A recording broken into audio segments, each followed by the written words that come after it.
Welcome to The Explainer. Today, we are diving into the strategic blueprint that powers, well, pretty much every modern business, network architecture.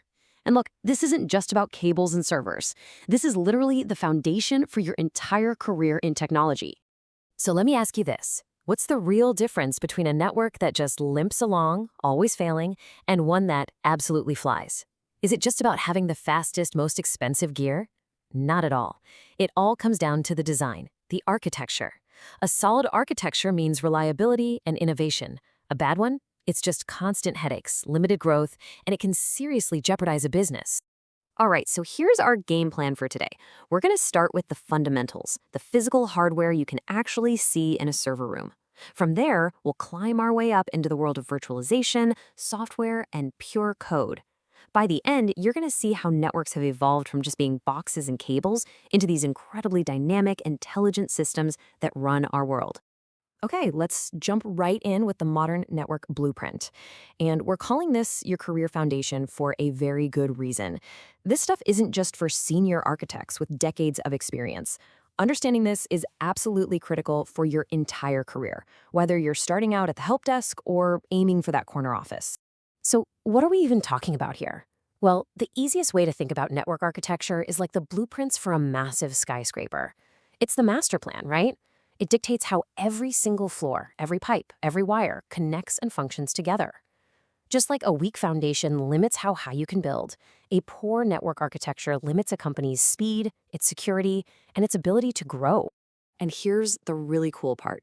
This blueprint, this master plan, it applies to you no matter where you are in your career journey.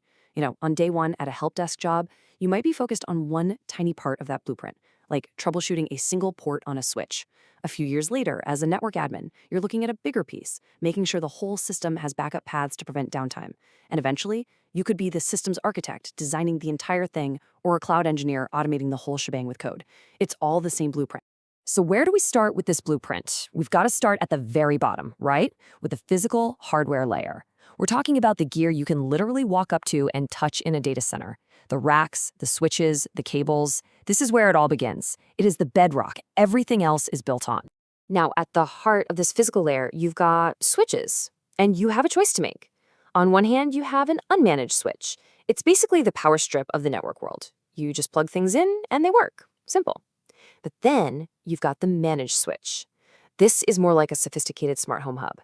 It gives you total control, security features, and the intelligence to manage your network properly.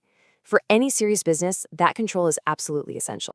Now, common sense tells us that for a network to be reliable, you need backup paths, right? We call this redundancy.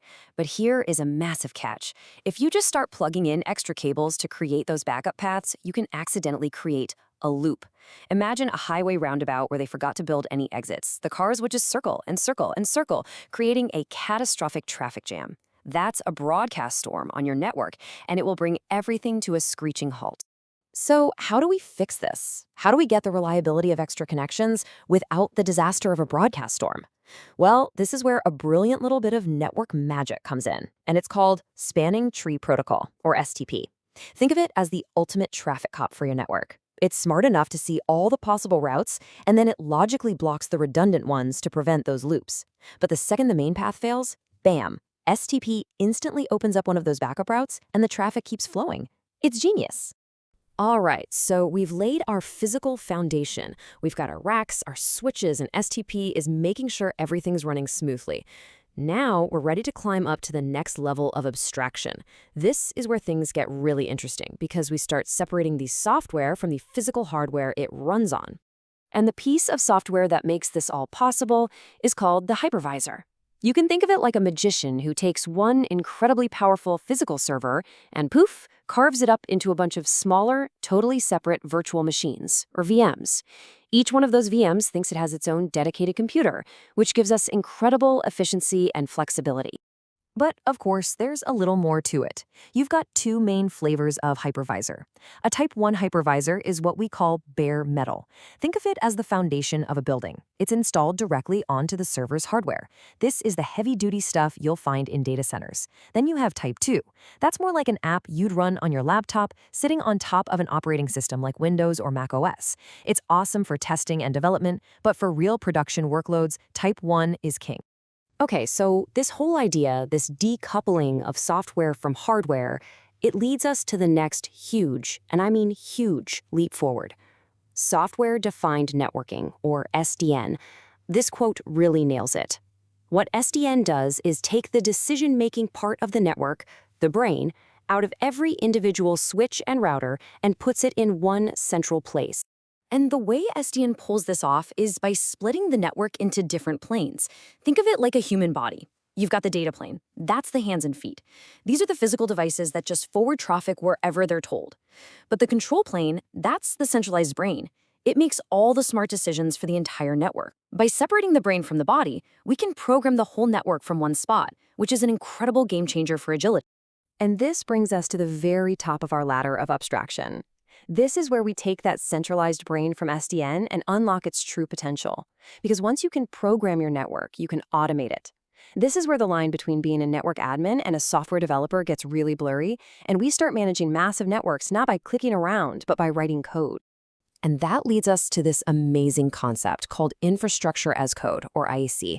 Trust me, this is revolutionary. The idea is that instead of manually configuring servers and firewalls, you define your entire data center, servers, load balancers, the whole 9 yards, in a simple text file. You need a new web application stood up? You don't rack a new server. You just add a few lines of code to a file, run a command, and boom, it's all there, perfectly configured every time. Now, in this new world, you'll hear two words thrown around a lot: automation and orchestration. They sound similar, but the difference is really important.